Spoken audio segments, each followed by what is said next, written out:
जब विशेष बहुत आपको लग रहा है कि ये कार्य होने वाला नहीं है, और विशेष अगर कोई कार्य और बहुत समय अगर आपके निकल भी गए हो, बहुत समय आपका लग गया और वो कार्य नहीं हो रहा, 5 बेलपत्र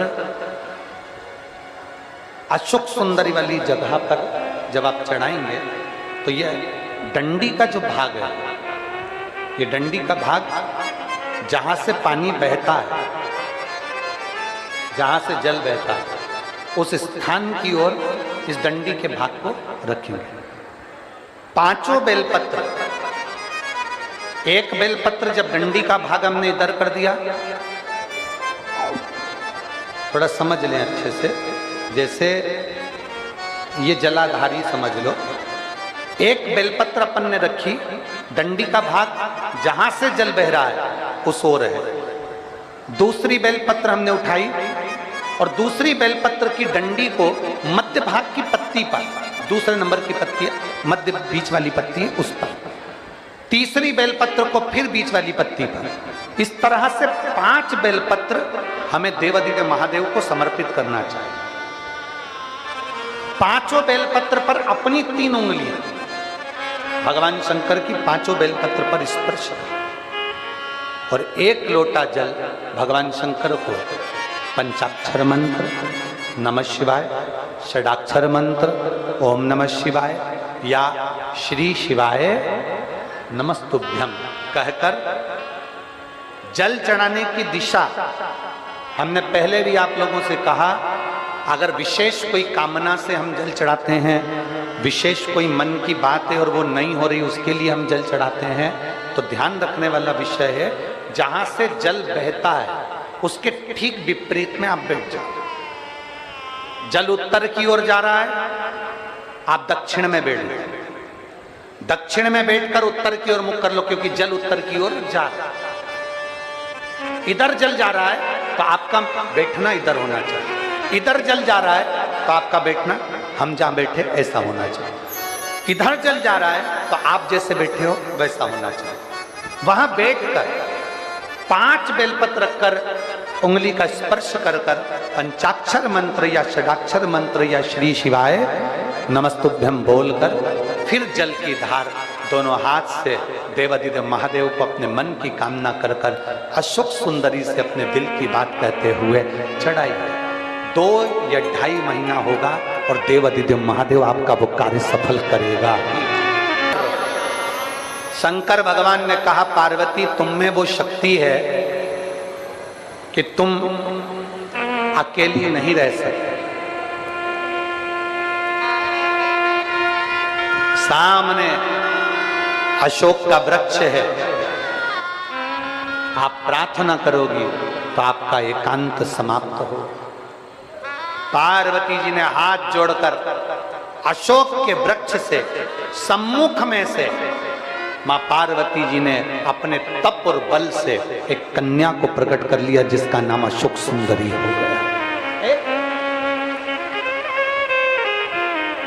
कन्या अशोक सुंदरी को प्रकट किया। वो कन्या पार्वती जी के साथ बैठकर माता पार्वती जी के एकांत को समाप्त करने लगी।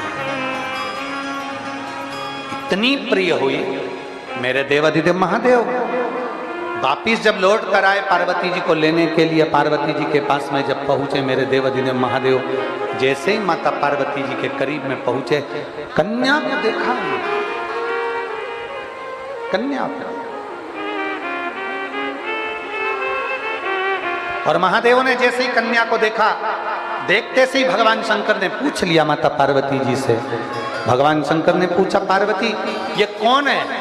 माता पार्वती जी हाथ जोड़कर कहती हैं, मेरे एकांत को दूर करने के लिए मेरे एक बेटी को प्रकट किया है, और ये हमारे दुख को, हमारे शोक को समाप्त करने वाली है, इसलिए इसका नाम मैंने अशोक सुंदरी रखा। मेरी जीजियों,